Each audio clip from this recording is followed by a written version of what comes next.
I moved into a small apartment in Chicago after getting a new job and thought it was the fresh start I needed. The place wasn't perfect, but the rent was cheap, and I didn't ask too many questions. About 3 months after moving in, a storm knocked out the power one night. While using my phone flashlight to find some candles, I noticed a strange reflection coming from behind a bookshelf that had been left by the previous tenant. Curious, I pulled the shelf away from the wall and found a tiny hidden camera taped behind it.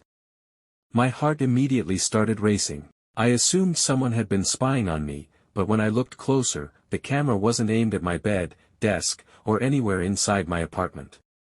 It was pointed directly through my living room window toward an apartment building across the street. I should have called the police right then, but curiosity got the better of me. I removed the memory card and opened the files on my laptop, expecting to find random footage. Instead, I found hundreds of recordings taken over several months, all focused on the exact same apartment across the street. The videos seemed boring at first. Most showed an empty living room with the lights off. But after watching several hours of footage, I noticed something strange. Every night at exactly 2:17 a.m. a man wearing a dark jacket would enter the apartment and stay for around 20 minutes before leaving. The weird part was that according to the building manager I spoke with later, that apartment had supposedly been vacant for nearly a year. Nobody was renting it. Nobody should have had access to it.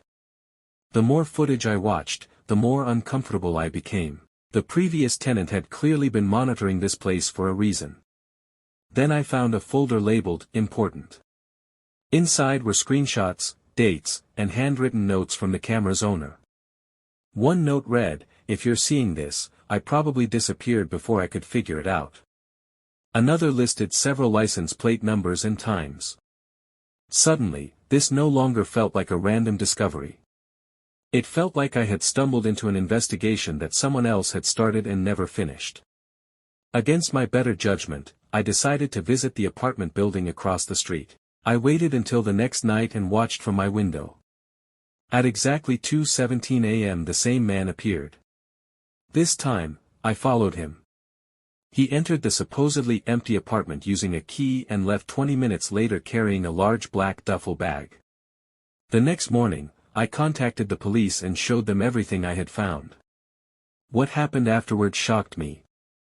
The apartment wasn't empty at all, it was being used as an illegal storage location connected to a financial fraud operation that investigators had been trying to uncover for months. The hidden camera footage helped link several people to the scheme. A few days later, a detective returned the memory card and told me something I still think about today. The previous tenant hadn't vanished.